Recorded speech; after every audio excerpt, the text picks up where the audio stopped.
All right, we start hour 2 of Inside the Birds live from Radio Row, presented by Brooklyn Bowl. I'm Geoff Mosher, Andrew DeCecco from InsideTheBirds.com, and the man in the middle, you've seen him before. He's been on the Inside the Birds platform. You see him everywhere. Brian Baldinger. Brian, we love your breakdowns. We love having you on for all your insights. Yeah, I mean, it's a big deal. I mean, it's not for me, but I mean, for the city of Philadelphia, for the team that we all watch and cover. It's a big weekend here. Who would have thought? I mean, 5 years ago, the Eagles make the Super Bowl for the first time. They have this unbelievable upset. They win. Nick Foles. It's great for the city. You know that you're around the city. And after kind of a year or 2 years later, and then obviously what they had a couple of years ago, who would have thought so quickly they would be back on this stage? Different quarterback, different head coach. Yeah, well, I mean, 4-11 won 2 years ago. It's still pretty fresh in some people's minds inside NovaCare, right? And they wanted to make sure that never happened again. And so, they've lost a lot of people along the way, but I mean, Nick Sirianni has been a stud, and the staff that he brought in has been, and Howie has been, I don't even know, like executive of the year doesn't even do him justice. The things that Howie's done has been just nothing short of amazing. Well, he's built the best roster in the league. Yeah, the team is good when you have the kind of conversations that we have, like who's been the most important offseason acquisition? AJ Brown, Hassan Reddick, James Bradbury. I mean, CJ Gardner-Johnson. Any one of them, CJ Gardner-Johnson. They've all been like almost. It's like striking gold all in one. They really has, and a lot of it is, the people that they brought. AJ Brown wanted to be here. He wanted out of Tennessee. Jalen is the godfather to his daughter. Hassan is from Camden. It's just the right fit. And, you're around the team, guys, and, sometimes the chemistry is talked about, and sometimes it's real, sometimes it's manufactured, but the chemistry of the guys they have here, including bringing in Ndamukong Suh and the guys, they fit. They just fit. And a lot of it is the veteran guys that are here, Fletcher and Brandon and Lane, and that helps. But then the quarterback is what we thought the other quarterback was going to be. The leadership that he provides, the way that he conducts himself, the way that he leads, they've got maturity and they've got leadership, and they brought the right guys in. Right. Absolutely. One thing that Geoff and I talked about yesterday is one of the questions needs to be answered is how is Nick Sirianni going to handle the spotlight and quarterback Jalen Hurts? And I was at their presser yesterday, Brian, and just seeing how they conducted themselves. Really has been the way that they have conducted themselves all year. The lights weren't too bright for them, and I think that you're going to see them play loose out on the field on Sunday. Well, we'll see. I mean, I don't know. Playing loose is a term. We got to see. We've seen them start some games where they kind of forget that Miles Sanders exists. So we've seen that on occasion. So I'm not going to say anything yet about that. But I do think they know how to conduct a press conference. They do know how to present. They do know what their role is when they're up there at the podium during these daily pressers. They know what's going on. But I will say this about Nick. You can watch any coach in any industry. None of them look like they're having more fun than Nick Sirianni. And I think some days, you could be in an organization and the coach is walking around like just the tightest guy in the whole world. And his message on Sunday is, let's go out and have fun. Yet he's never cracked a smile all week. I feel like Nick has fun all week, mingling, being amongst the guys, getting the work done, and then enjoying the games. Yeah. I don't think coaches look scared too much anymore, Baldy. I don't know if something's changed, but ever since maybe Sean Payton with the onside kick coming out of halftime, that was his first Super Bowl. Last year, we saw Zach Taylor down 10 do one of those trick plays where Joe Mixon threw a touchdown. Yeah. We know Doug Peterson wasn't scared to run the Philly special. Yeah. Is that different? Do you remember from maybe 10, 15 years? I feel like new coaches or first-time coaches, they get what got them there, and they're not afraid to just kind of let it all flow. Well, I mean, look, Nick has attempted 35 fourth down attempts this year. Yeah. 35. I mean, it used to be you go through a whole season, maybe you attempt 6. I think some of it is just the analytics that are out there. I mean, they're 25 to 35 on fourth downs. You would take that on any down, being able to convert that many times. So, they've got a formula on 4th and 1, 3rd and 1. We've seen what it is. I don't surprise everybody hasn't copied it.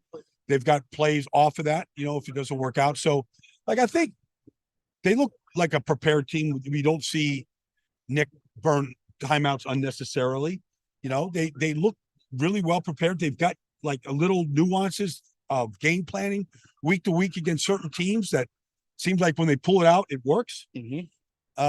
So I don't know. They look like a well-coached team. Yeah, what also surprises me, being that it is a copycat league, and we've seen offensive line play, I think, deteriorate over the years, but people don't do what the Eagles do, which is they just draft offensive line. They do it with defensive line too. They draft them high, they draft them low, they draft them whether they need one immediately or not. Last 2 years, second-round pick on interior linemen who technically did well. Cam Jurgens barely played this year, but that has worked to the point that they have the strongest offensive line in the league. Well, I mean, look, a lot of people didn't want to draft Landon Dickerson because of the injury history. Right. And you just have to be around Landon. Sometimes you just have to bet on the person, Jeff. Like, not the injuries, but bet on the person. Like, this guy plays hurt all the time. Like, he gets nicked up more than anybody I know. Yeah. Like, every game he gets nicked up. But he's never missing time. He might come out to get his elbow wrapped up after he hyperextends it. But it's who he is. And the players love him. Like, he's got a freewheeling disposition about the game, life. Like, he fits. Jordan fits. Sirianni doesn't have to say 5 words. He fits. Lane is just the ultimate pro. Like, they figure this thing, and Kelce just is ageless the way he's playing. Right. So, on a lot of teams, Andre Dillard starts at guard or tackle somewhere. He starts for him. He's a good player. Jack is, has just improved every. So, it comes down to Stoutland and what he does and how he works them and the respect they have for him and how people improve under him. Staying along the offensive line, Brian, I wanted to ask you about Andrew Wiley, the right tackle for Kansas City, versus Hassan Reddick. And what have you seen from Andrew Wiley on film? Because he's the one that if you're looking at a weakness on that line, that's where it's going to be. Well, I wouldn't say Zeus is too far behind. And I love Zeus. He's a good friend of mine. I know him a long time, but he's going to struggle, whoever's out there, in pass protection. Now, he's big and he uses his size to advantage. But to Wiley, like, he hasn't really seen many like Hassan, because even like on the 6th play of the game in the championship game, when Hassan hit Brock Purdy, like, his closing speed is about as close to Micah Parsons as there is in the league. Like, he's being blocked a little bit by Tyler Kroft, but by the time he leaves Kroft and he gets to the quarterback, I mean, it's fast. So if you move Patrick Mahomes in their 5-man defensive front, I don't care if it's Hargrave or Brandon, like, somebody's going to chase him down. And so maybe it's just Hassan just flashing. Like, he's got a variety of moves. It's going to be tough on him. Like, I want to see how they block him.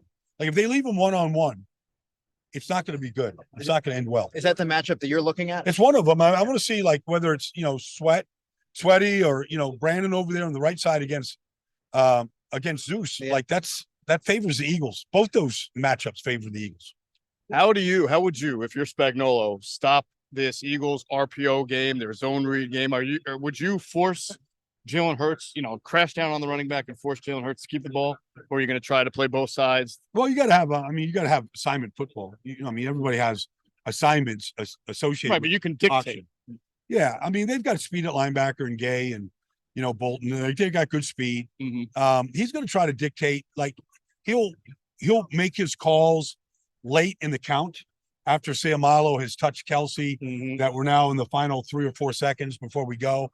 Like, he's going to make his calls late and try to get speed to the backfield, whether it's L'Jarius coming off the slot. One of the reasons why they put L'Jarius in the slot versus out wide against receivers is they blitz him a lot. And so he's closer using 4.3 speed to get to the backfield, whether it's the RPO game or whether it's drop back passing or even in the run game.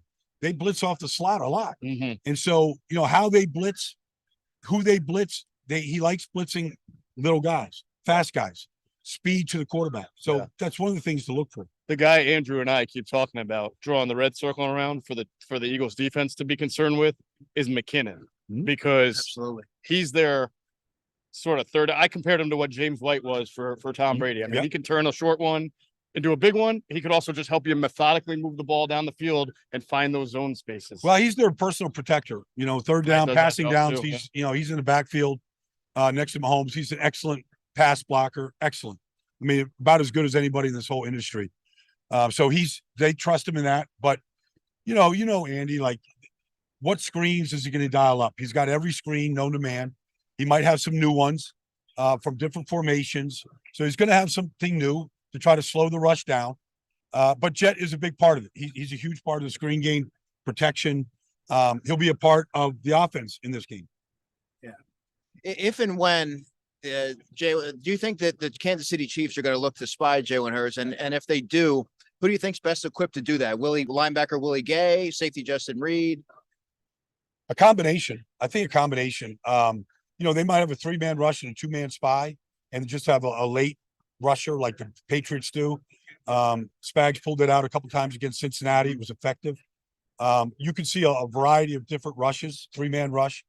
You got to factor in Chris Jones. Like, he's going to see better guards than he saw last week. Yeah. But he's a 1-man destructive crew now, no matter where he lines up. Mike Dana is a really good pass rusher. He's a guy that can spy, even at 250 pounds. Like, he can drop off and then spy. But I think you have to account for Jalen, because if he sees the middle of the field open like he did against Indianapolis or Chicago, he's just going to take it. Yeah. He's going to and if he sees man coverage and everybody's got their backs turned to him, he's going to take it. So Spags knows that. So he's going to mix.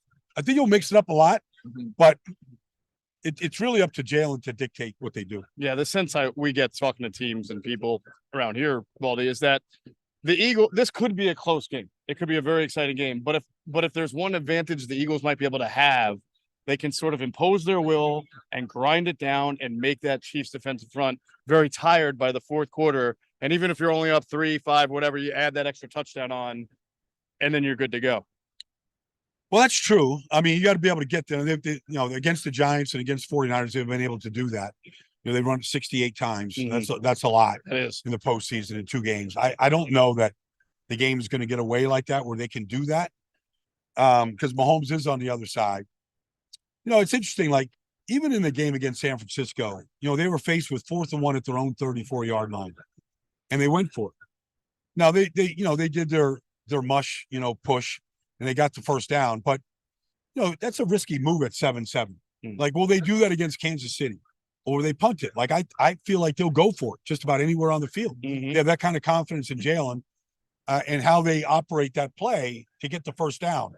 But if that play backfires in a game like this, and you give Mahomes a short field, like that can backfire on you sometimes. So they've taken a lot of chances this year, and for the most part, it's worked out. But that Spags is going to have some kind of an answer when they line up in that formation. And so I'm sure the Eagles, because it is a chess match, will have some sort of counter, whether it's a option flip or a keeper. Like, I'm sure they have an option to that play, depending on what they get at the line of scrimmage. All right, are you doing the game?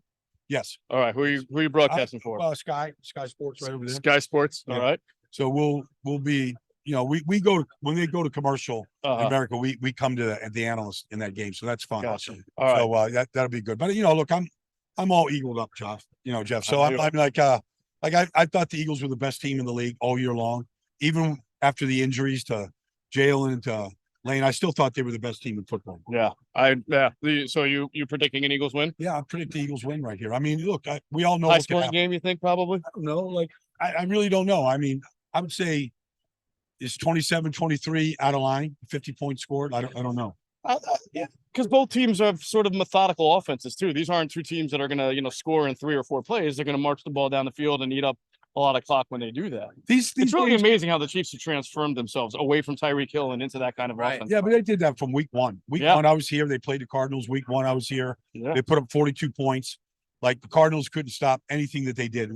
I thought the Chiefs took it easy on them. They could have scored 60. Right. Like, they were unstoppable. And, just Mahomes just taking these, MVS and Juju to Texas and working with them. I mean, he's just a special guy. They're Jalen. Yeah, absolutely. All right. It's at Baldy NFL on Twitter. Yeah. Sky Sports, of course, NFL Network. And We see you. You're the man, Baldy. Thanks for stopping by. Thanks, really guys. Thanks for having me. Appreciate it, man. Have a great week. You too. Okay, All right, buddy. Brian Baldinger. The live stream's going to continue. Brian will go on and do his thing. Andrew DeCecco, you can stay there if you want. That's true. We're going to have Brian come out. Jason Avant will be joining us momentarily, maybe in the next few minutes. Want to remind you that Inside the Birds and Miller Lite present Bird Bowl 2023 at Brooklyn Bowl, Philadelphia, with 20 big screens, dollar wings, $20 Go Birds beer buckets, giveaways, and more. Brooklyn Bowl, Philadelphia is Fishtown's premier location to watch the Eagles soar. Make your plans for the big game now and reserve your table, VIP bowling experience, or all-you-can-eat food package while you still can. Fly, Eagles, fly. On your way to brooklynbowl.com for more information. Go Birds. That's Fly, Eagles, fly. On your way to brooklynbowl.com for more information. And Go Birds. Says Brooklyn Bowl. Great place to watch a game. My buddies played the concert there, Heaven's Edge. Oh, that's right. You were telling me about that. No, isn't it? It's a beautiful place. Yeah, it's really awesome. Shout out to the Brooklyn Bowl. Shout out to Heaven's Edge. Shout out to Brooklyn Bowl. It's bowling, and then there's a whole. It's like bowling and adventure. You can do. It's 2 levels. They got bands, as you just said. They got a stage. They got all sorts of things going on. I think it's a great place to watch a game. What time are you getting there? I'll be stopping by at some point. We'll see. I don't want to give away all the details. Oh, okay. No, it's I've been there a couple of times. It's a wonderful place, and we really appreciate their sponsoring here on hour 2 of Inside the Birds Live, fresh from Radio Row. And look, I mean, we've had Baldy now. We've had the great Greg Cosell. Yeah, this is like X's and O's breakdown day. Yeah, it's for me, who's like a nerd over that stuff. I love it. Yeah. It's amazing how often in these conversations it always comes back to offensive line, defensive. I mean, we probably have not talked about AJ Brown, Devontae Smith, even the Kelce, Travis Kelce and Dallas Goedert, but as much as we're talking about the linemen. You and me are trench guys. So we're loving these breakdowns that we've gotten from Baldy and from Greg and and I really do think and it's all cliche, but it's the game within the game. That's where it's going to be won. Yeah, no doubt about it. And then of course, when we have Jason Avant come on with us, which would be soon, he can give us the whole matchup of the receivers versus the defensive backs. I would love to hear that too. Yeah, no doubt about it. So again, everything is going to be on our podcast platform. If you missed it, we did have Greg Cosell on in hour 1, and we had an amazing interview with former NFL offensive lineman turned media star, Geoff Schwartz. Now, we had to have Geoff Schwartz on because he's a fellow Geoff, Geoff, and we had to share some stories of being called Gregory, Geoff, or anything but what our names actually are. Does that still happen to you? All the time. Oh. All the time. I can deal with Gregory because sometimes people just see it quickly and your eyes are trained to think. Yeah, but there's 2 is what gets but where's the Y? No, I know. Well, there's a Y in Gregory. Yeah. They call you Greg. I'm just Geoff. I don't go by Jeffrey. It's just my name, but I don't go by it. But what I always wonder is, where in the world has anyone ever called Geoff to the point where you would look at that and say, "Are you Geoff?" Hello, Geoff. Yeah, what are we doing? It's not even like it's internationally known as Geoff, and just in here in America we say Geoff. That blows my mind. Geoff with a G. The things we get really concerned about. Yeah. All right, you're going to be at the Eagles later today because you were at the Chiefs this morning. You'll be at the Eagles press conference later today. So for those who are watching, Mountain Time, it's going to be what, 4:00? Yeah, 4:00. I believe Sirianni's at 4:15. It will probably be Jalen Hurts. Okay. And then 4:30 to 5:15 is when they have the whole team availability for us. And they do it every day where they make the head coach, the quarterback, and the team available. So it was Tuesday, Wednesday, Thursday. There's nothing tomorrow for either team. Every day of media. Right. Yeah. So then you'll have the same thing tomorrow, Friday. No, nothing tomorrow for either team. Oh, okay. So I'll be with you all day tomorrow. Nice. So today's really the last opportunity you'll have to really talk with the Eagles. What do you think? And for yourself, what are you going over there to discern that you haven't been able to or they just haven't come up over the last day or 2? Well, I'll tell you what, Geoff, and you and we talked about this and I brought it up. I really wanted to see how they're going to conduct themselves, on the biggest stage, being the inexperienced team. Mm-hmm. And I thought that they really answered a lot of questions that I had going into that. Now, there's certain players that I would really like to talk to. Like I would like to talk to CJ Gardner-Johnson about the potential matchup with the Travis Kelce. A story that I'm working on. There's different players I want to talk to, but By and large, I think this is a team that's going in there focused, ready. Nick Sirianni pushing all the right buttons. They can't, once you get through today, I think they just want to get through this last media obligation, because then they're able to really enjoy. Well, they also have practice, but they're at Friday, Saturday, Sunday is when you can really let the moment soak in. And Andy Reid mentioned that today. Oh, yeah. Well, and obviously he's been here so many times. He kind of understands that's what they're waiting. He said Thursdays are hardest practice, and the guys, I think, once they get over that hump, they'll actually be able to really enjoy and soak in the week. Is there anybody from either team that you've spoken to that is just soaking this all up and embracing it and is really kind of using the week to just like kind of stand out from a media standpoint? Justin Reid, the safety from the Chiefs, really seemed to just be. He even said, "I'm just soaking it all in, enjoying the moment, genuinely liking talking to people like me." When, by the time that you reach this point in the week, they're like, okay, I'm doing it because let's get this game going. But I thought that he really stuck out to me. Zach Pascal was a player that I thought really is really going to not take this moment for granted and is really grateful to be here. Remember, this is a guy that's been on 4 different teams in 5 seasons, has taken on a reduced role here in Philadelphia, but a leadership role nonetheless. Mm-hmm. And knowing everything that he's had to go through, I think that, games like this mean that much more for players like that. Now, Andrew has a story up on InsideTheBirds.com right now about Zach Pascal, and what's he just talked about is a really interesting angle. Is that here's a guy who I believe you wrote played over 65% of the offensive snaps. 78. 78% of the offensive snaps. Yeah, for the offense for the Colts last year. Comes to the Eagles, and he signs before the Eagles acquire AJ Brown. Right. So he already knows when he comes to the Eagles that they've got Devontae Smith, they've got Quez Watkins, and so he's probably 3rd on the depth chart. And then they go out and make a trade for AJ Brown, and now he's looking at himself as 4th on the depth chart. And as you wrote, that could be an opportunity for a guy to feel bummed out, question the decision. There were probably some other teams that were looking for him too, but instead, he's been one of the most upbeat guys, a locker room galvanizer. What did people say about Zach Pascal?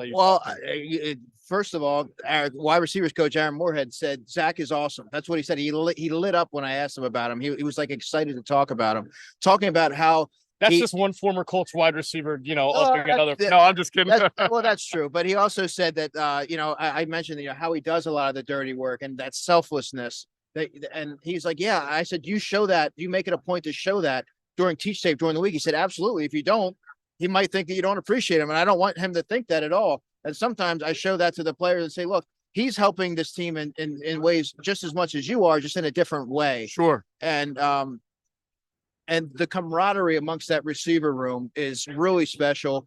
They all feed off each other. They're all looking to get better. They're all watching film, pointing out each other's blemishes and what things they could be doing better, holding each other accountable.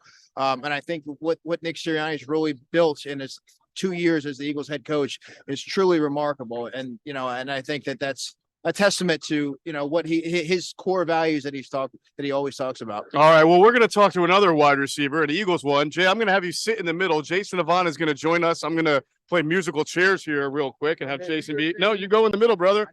It's this is a lot like Inside the Birds pregame live. You just run in, take the clothes off, get ready to go.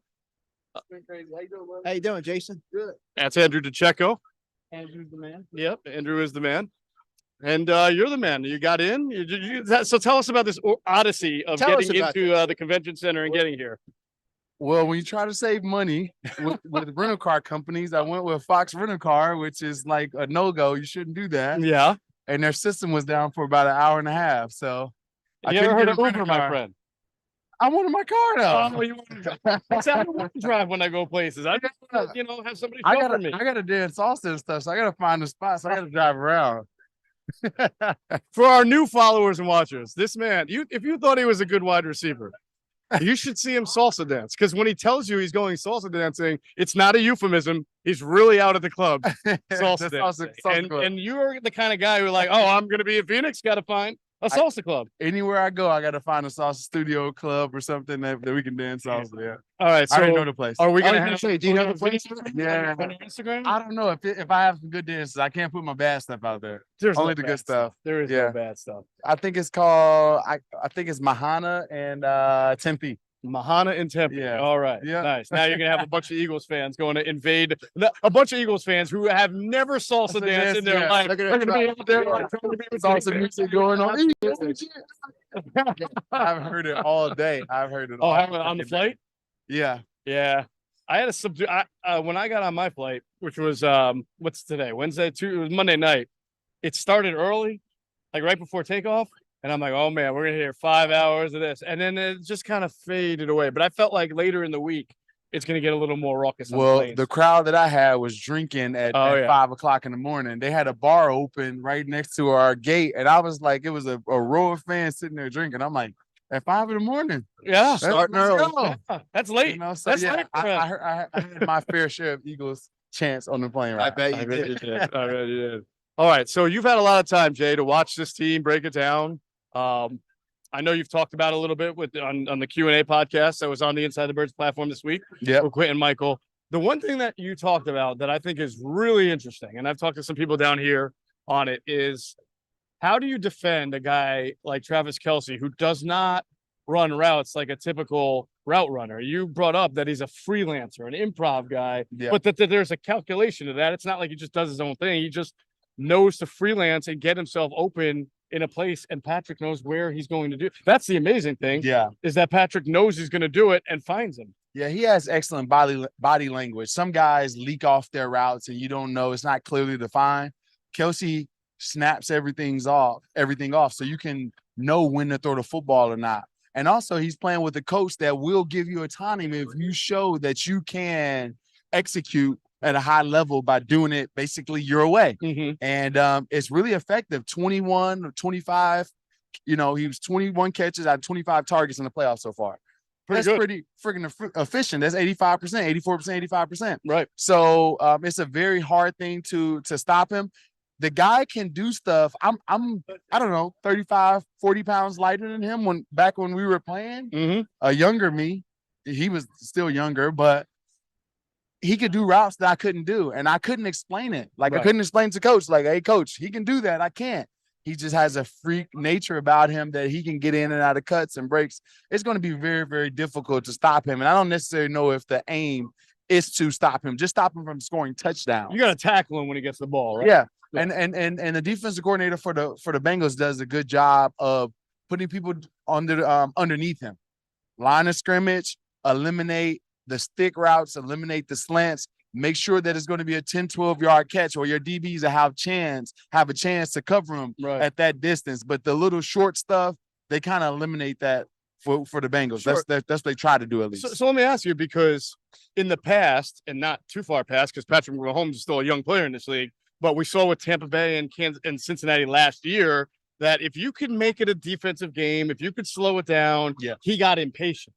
He doesn't want to play a 2019 game. But 2 weeks ago when they played the Bengals, that was sort of a defensive battle, and he looked like a more patient, more understanding guy. Didn't rush him. Did you see that too? Yeah, and that's been the MO not only for Patrick Mahomes but for Andy historically, for years.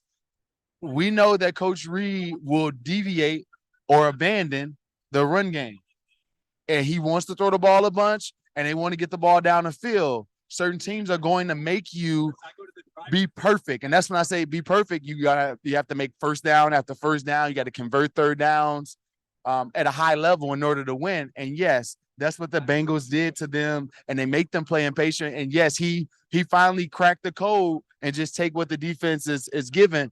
Is that an anomaly, or is that something that, that he's going to revert back to? Well, this week he's going to have to take what the defense is giving him. Keep being hobbled and knowing what the Eagles have on the back end there. I think that you're going to see a lot of Jerick McKinnon, a lot of Travis Kelce, I would think. Yeah, well, those are the two. It's funny that the two top pass catchers for the Chiefs are the tight end and the running back. Right. So therefore, you don't necessarily have to throw the ball at the best parts of our coverage.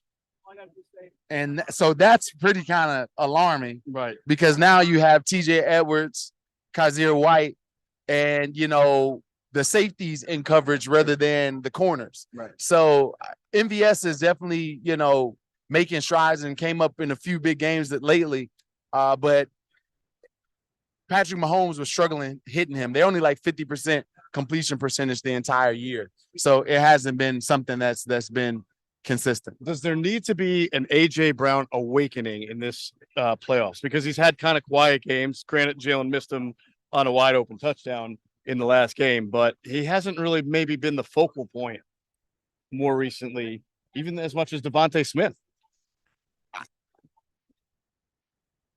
Everybody's looking at my face that I'm giving him, and it's not a bad thing. AJ Brown is always the primary read. When you look at it, he's always the primary read. Lately, last 4 to 5 games, he's been under 50% completion percentage, which is bad. I just told you that Travis Kelce is every time you throw the ball to him, he's winning at 85% of the time. Right. And you can't be the number one wide receiver catching it at 48, 49%. Exactly. So Jalen and AJ Brown have to get on the same page at some point at a high level. And this is the game that he has to, because it has to happen. It has to happen at this in his mind, in my mind, right, in order for us to win this game. It's gonna be hard if he has a 3 for 28 type of game or 4 for 42 type. Yeah, no. We want him to be targeted more, but also he has to win some of those matchups. He did win down the field a few times, right, but some of those balls against the Giants and other teams where guys batted balls down or there wasn't a bunch of separation, he has to, maybe it's Coach Sirianni giving him some easy stuff at the line of scrimmage in order to get his confidence up and going. Those are the type of things that can happen. That's what I think will actually happen. Trying to get him in the flow of the game. But Jason, I wanted to ask you, looking at it from a Kansas City perspective, if there's one area on the Eagles back end that they could look to exploit, who would it be? Would it be James Bradberry with MVS? Yeah, Bradberry in our secondary, he's the one that doesn't run as well. So if you're going to take a shot, you're going to take it on him more than likely. And he's the most aggressive in zone coverage, right? So he's the one that pattern reads more, meaning that he can see a route combination and kind of anticipate what it's going to be. So it tends to lend to, if a coach is looking at film, he's going to try Bradberry over Darius Slay, right? Just because he doesn't run as well as Slay, and he is susceptible for a double move, right? So yes, because he did get beat a couple of times this year against the Saints, I can remember, and against the Texans. All of the times that he gets beaten is going to be a route concept that they do. Like I remember the Cowboys, they had an F post, but CeeDee Lamb went to the flat and he got beat. Like he's a smart player. You have to do the same exact thing that you do before because he pattern reads. He can see, okay, if there's 2 guys to my side, number 2 going vertical, the chances that number 1 is either doing a dig or curl is very, very high. Yeah. And he's the guy for that. So they have to come up with a scheme that they do and they've shown on film. I know that it's not within a coach's mind frame to say I'm not the better team. Right. I mean, especially at this level, they're both number 1 seeds. And I know that when you played with Andy and Donovan was healthy, 80% of the time you guys were favored to win. I'm wondering what you think might be going through Andy's mind this week. I mean, in his mind, he might think he's just as good, but 99 out of 100 people here are going to tell you the Eagles have the better 53. What do you think he's thinking this week? I think it's the rare chance for Patrick Mahomes to play the underdog role, right? And I don't think that's a bad. I don't necessarily. Yeah. Andy will? Yeah, Andy will play on the underdog. No one believes in you. If you look at all the sportscasts, everyone's picking the Eagles. There's barely any respect for us. People know that about Andy. That he really will. He will. Andy will do. Andy will do that. Mm-hmm. Andy will definitely say, "Hey, listen, they're counting you out. Let's prove them wrong." Mm-hmm. Those are the types of things that happen. And not only will Andy do it, but the players will do that because this game. We're competitors. And this is a lot of times about ego and pride. I know it's the Super Bowl at hand, right? That's big and it's important, but your man pride in this game is just as big. So going out and proving the whole nation wrong or, more than half wrong that we are the better team, a lot of guys are chomping at the bit. And the Chiefs locker room is definitely saying that. Yeah. What was Andy? Yeah, I guess what's Andy like from a preparational standpoint? Like, like on big weeks like this, is he the same, or is there? You just mentioned that he taps into something that I don't think Geoff or I would thought of. Tapping into that underdog facet. Yeah, like he always talked about, like Coach Reid tries to emphasize that in big games you have to be loose. You have to be focused, but you got to be loose as well. You can't allow this to make you different. And so that's what he's preaching to the team. One of his biggest sayings, which I hold dear to my heart today, is fear nothing, attack everything. Right? That's what he is. He wants you to let your personality show. If you ever notice that Andy's able to coach a lot of characters, lot of big personality people. Yes. And the reason he's able to do that is because he wants you to be yourself. And he champions you for doing it, as long as you're not bringing any, negative energy or making it a distraction. Be yourself. So preparation wise, the Chiefs will be prepared to play this game, and I can tell you a couple things about that if you want me to get into it now. Please do. Yeah, please. All right. So Coach Reid has to figure out a way to stop the defensive line pass rush, which is the most potent part of our team. Right. Eagles team. What he has done historically was thumps, chips, and those are broken down in a couple of different ways. A chip is one block, a thump is 3 block, and I can't remember the second one, where it's 3 people hitting the same player, or it's 3 chips going on at the same time. Right? So he's trying to figure out ways, right? So he's going to chip, and he's going to figure out a way to slow down the pass rush from that standpoint, chips, right? The other thing that he's going to do is use 7 and 8 man protection.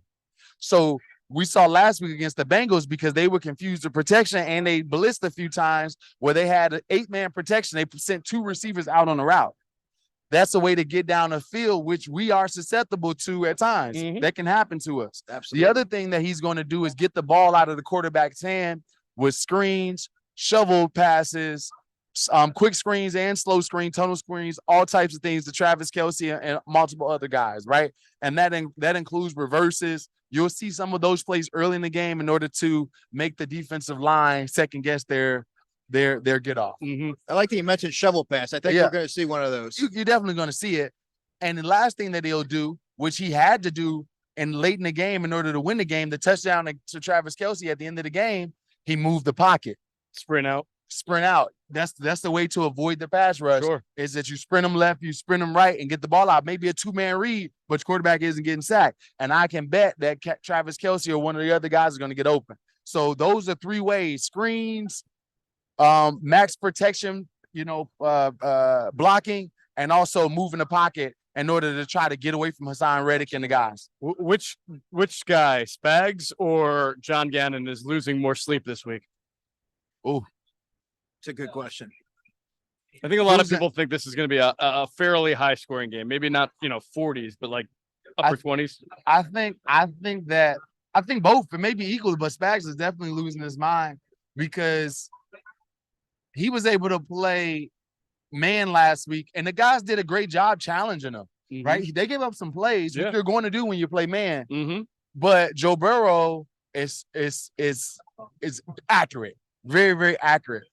And there's a thought that when I'm looking at Spags' game plan is that how can I figure out a way to play man coverage and contain Jalen Hurts?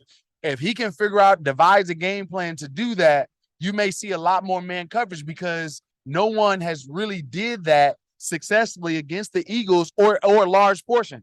The Packers did it, but they did it in a way where Jalen just could run. Right. But if they do it in a way where their defensive line is kind of mush rushing and not really, it's kind of containing and is not worrying about getting to the quarterback as hard and playing man coverage behind it, I don't think the Eagles have seen that. Right. So I think that it's a hard thing to do for Spags. I think he's kind of losing sleep with that.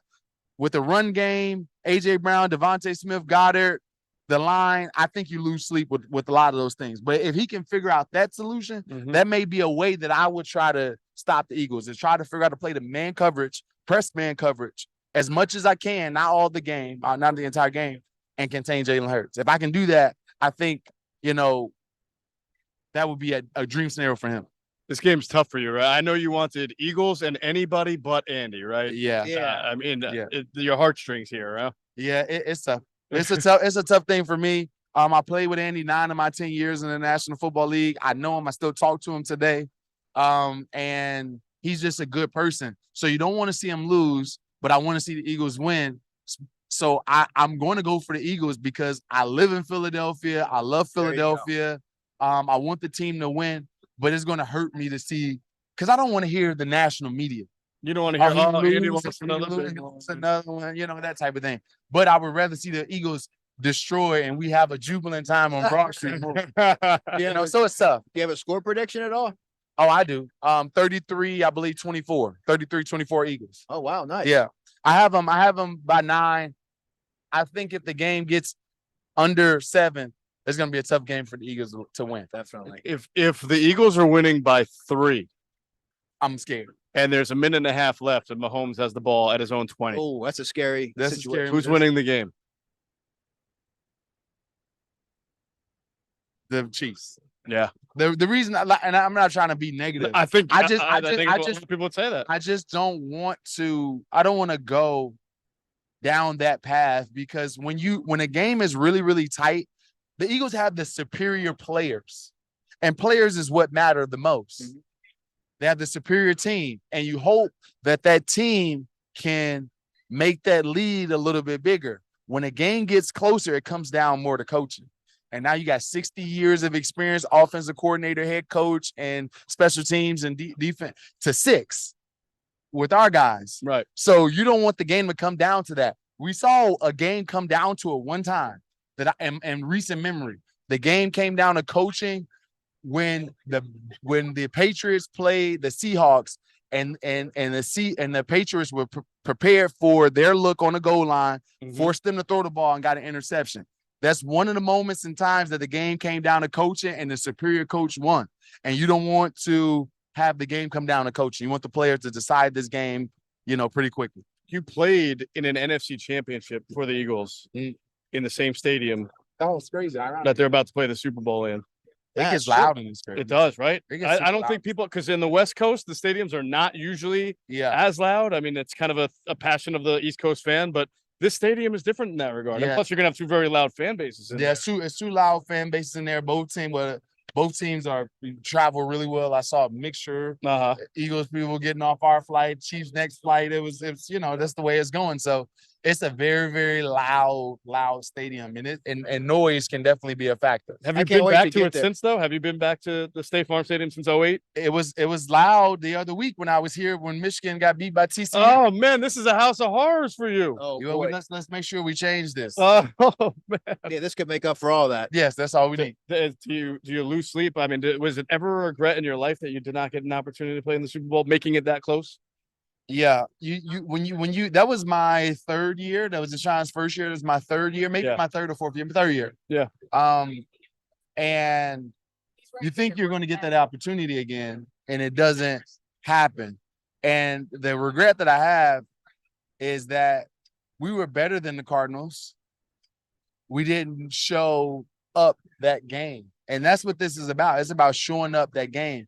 And there's a bevy of reasons that a lot of immaturity at the top of the team kind of was a part of that reason, and guys not doing the right stuff throughout the week and taking it for granted. Right. And I don't think that this Eagles team have that problem because you have guys at the top of the team, Kelce and Fletcher and Brandon. These guys lead by example, and they're good people. Yeah, absolutely. All right, Jason, man, we really appreciate it. Now we know Jason's not going to be able to. Jason and Greg were walking around here. He's going to be salsa dancing even at 10 a.m. East Coast time on Sunday when we're doing Inside the Birds pregame live. I know Jason's going to be like, I'm working. Sorry, I'm at the game, but he's going to be no, but we're going to miss you on the show, but we will not be saying goodbye to you. Of course, you and Quentin Michael Q&A podcast. We'll have one more of those, I think, before the end, and then you'll definitely be back on Inside the Birds platform soon. Yep, I hope, right? Looking forward to it. Yeah. Are you doing anything for anybody else out here this week? Yeah, I got NBC. I have a few others, Fox. I got a few others that I'm doing. People are grabbing me as I walk in. All right. Well, I hope you have good car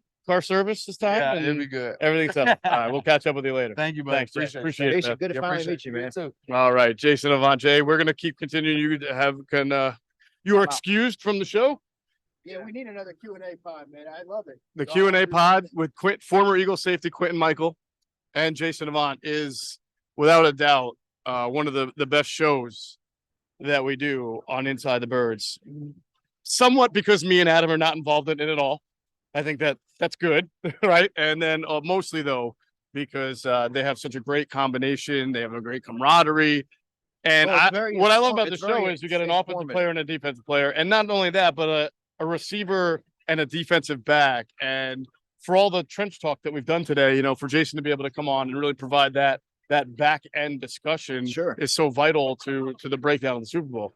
It's very informative. And I'm like fascinated at the wide receiver breakdowns. And, that is an under-discussed topic for us. We've spent a lot, you and I particularly speak a lot about the trenches. So I thought that it was great to hear a breakdown from, in my opinion, the best in the business at doing it. Definitely.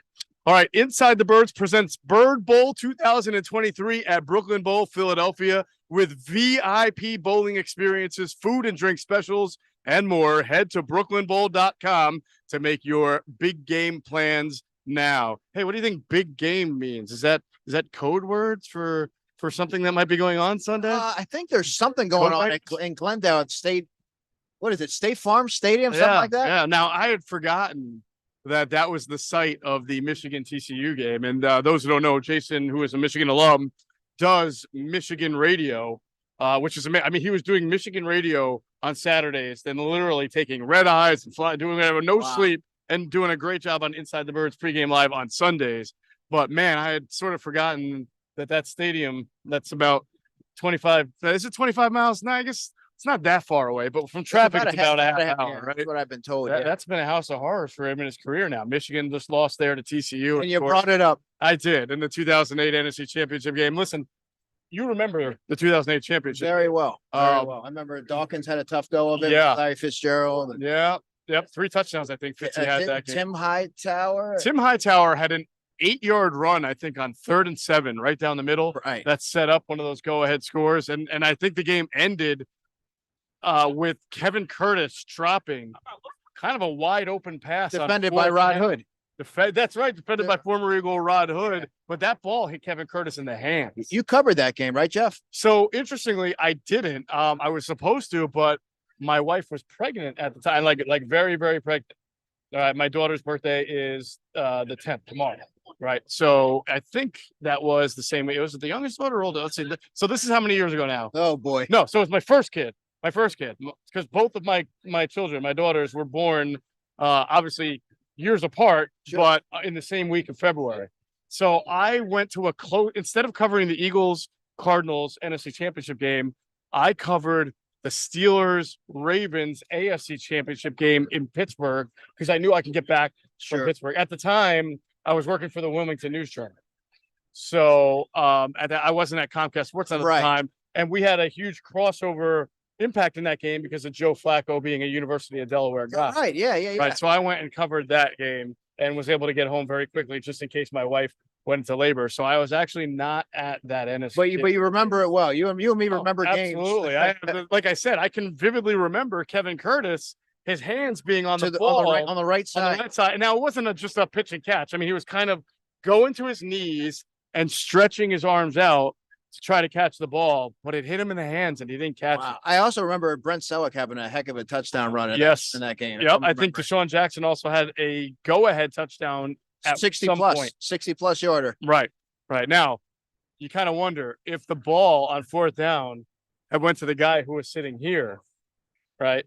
Now, I'm sure his route probably took him because as a slot guy, he was probably a little bit short of the sticks, and then Kevin Curtis was probably a high-low concept or something. Maybe he wasn't in the area to get the first down, but he doesn't drop those. No, he does not drop those. That catch is getting secured. Yeah, absolutely. All right, great hour 2 here. We had Brian Baldinger at the top of the hour, great breakdown, and of course Jason Avant with us to finish off the show. So again, if you missed any of the interview with Baldy, with Jason Avant, if you missed anything in hour 1, who do we have in hour 1? We had Jeff Schwartz, Greg Cosell, and we had Greg Cosell. That's 4 solid interviews that we've had so far in our 2-hour blocks. And guess what? We got 2 more hour blocks to go. So that's going to be it for this hour 2, brought to you by Brooklyn Bowl. I want to thank Jason Avant Want to thank Brian Baldinger. And by the way, got to thank our man on the back end, Jimmy Hyden, doing a great job from Public Square Media. He's been producing this show from the back end the entire way. So thanks to Jimmy Hyden for that. And we'll be back pretty soon for hour 3. So for Andy DeCecco, I'm Geoff Mosher. Adam Caplan will be with us shortly. Look forward to talking to you all in hour 3.